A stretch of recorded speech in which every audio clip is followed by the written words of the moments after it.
Thanks for joining us. Today we're going to be doing unboxing and assembly on the Pellethead Lil Poboy. The only thing we need to get this put together is going to be a number 2 Phillips screwdriver. Let's get started. All right, so the edges right here, we have staples that we want to pull this flap open. You can use a tool or just use your fingers. Now let's get this flap pried up here. Just going to pull all the pieces out of the box first.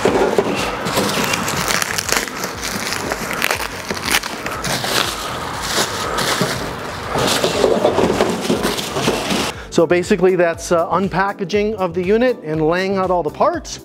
Next we'll go up for a close-up just to kind of show how each one of these gets installed, and we'll get this up and running. Okay, we've got the stone all unwrapped, we've got all the parts laid out. The first thing that I want to do is I want to start with the handle. So again, you're going to have 3 handles that are in the box. Coil handles, there's going to be a metal threaded rod that runs through. 2 handles are the exact same, which are going to be used for our door and for our hopper door. And then the 3rd handle right here is going to be used for the burn pot. It has a specialty little thumb screw that goes through it there. So that's going to be our burn pot handle. And we'll go ahead and we'll put in the oven door handle first. So as you can see on the front of the oven door, we just have a small threaded retainer right there for our handle to go in. So again, number 2 Phillips. Snug it up nice and tight. And our handle is now on the door.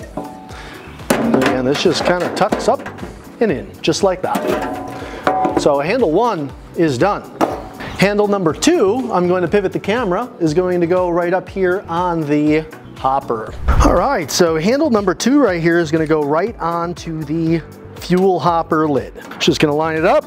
Again, number 2 screwdriver here. Nice and snug down. So this is going to be, again, our fuel hopper lid. This is where we are going to add pellets to the burn pot during operation. All right, and our last handle here is going to be the burn pot handle. So this has a small thumb screw that runs through it, and it has a pretty beefy solid steel end. So this inserts directly into the snout of the burn pot. We line up the holes right there and we just slip this thumb screw through. So normal handling of the burn pot using the handle, and then I can easily pull this out when I want to install the blower tool. And I'll show you that in just a second, but this is our burn pot handle. All right, so while we're back here by the burn pot, just want to show you the barbecue blower fan that is included with the Lil Poboy. So once you take this out of the box, it'll have 4 AA batteries, which pop in right there. Little plastic handle that pops in the back. And the idea is that once we have our fire initially started, that we can pull out the thumb screw, pull out the burn pot handle, set it to the side, go ahead and insert the blower fan right into the snout of the burn pot, and go ahead and let that run. The idea is that it's going to be providing supplemental air onto that fire, allowing us to reach those peak temps in just a fraction of the time that it would without the blower. So it's an excellent accessory that is included with the Lil Poboy. We do recommend that once the unit is up to temperature, that you go ahead and you take the burn pot handle, slide it back in, put the little thumb screw back in place to secure it. All right, so next up, what we want to do is we want to place the chimney cap or the rain cap on top of the Lil Poboy chimney. So we have 3 number 2 Phillips screws right here. If you need a screwdriver to loosen these up, feel free to use one. Otherwise, you should be able to take these out by hand so that we can get this installed.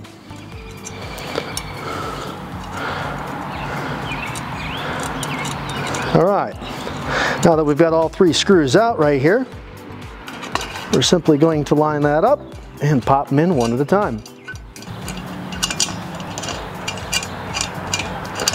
And we'll just get each one of them started a little bit.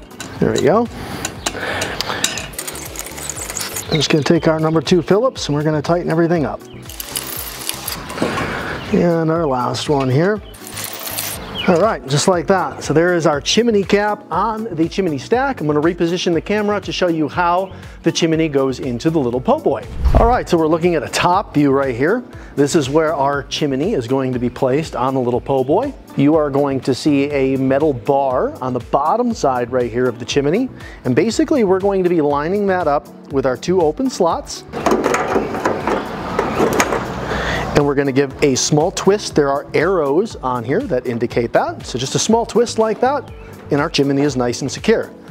To remove it, we just twist it back, we give it a little wiggle, comes off and off. Very easy for transportation.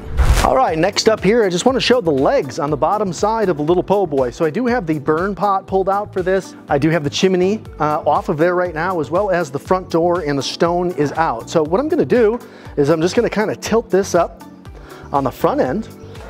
And then from there, we have 4 folding legs. So we just unfold each one of those. Each of the legs will have a small rubber foot so that we make sure that we have a nice grip on the surface that we're placing the Lil Poboy on. And from here, I just place my hand underneath it, ensure those legs don't fold back down, just like that. Now I can go ahead and I can take my burn pot, get that back in there, just like so. Just like I showed you a second ago with the chimney, we line that up, give it a nice little twist lock. And we're gonna go ahead and move the camera around to the front end. I'm just gonna show you how the stone goes in. We're gonna pop the door on, and then that will be it for assembly and unboxing of the Lil Poboy. All right, I got the Lil Poboy turned around. We can see directly inside of the oven here. So we're gonna go ahead and install the stone. The stone is gonna sit on each one of these 4 points right here. So just gonna kind of tilt the back up, go all the way in until it's past that point, and drop it right down. You can push that back a little bit. Should see about a 3/4 inch gap here from where the stone is to where the lip of the oven is. We do recommend that once you're done cooking and everything is cooled down, that if you're gonna transport the oven, that we go ahead and pull that stone back out of there just to ensure that we don't have any breakage. But very easy to install the stone and get that placed in there correctly. And once we got the stone in place, we're just gonna go ahead and put that front door right on. Nice and easy. All right, and that is gonna do it for the unboxing and assembly of the Pellethead Lil Poboy. Again, always be sure to reference your owner's manual when you're assembling the unit and when the unit is in operation. If you have any questions, definitely leave us a comment down below. We're always here, we're always happy to help. And thanks again for joining us, and we look forward to seeing you in the next video.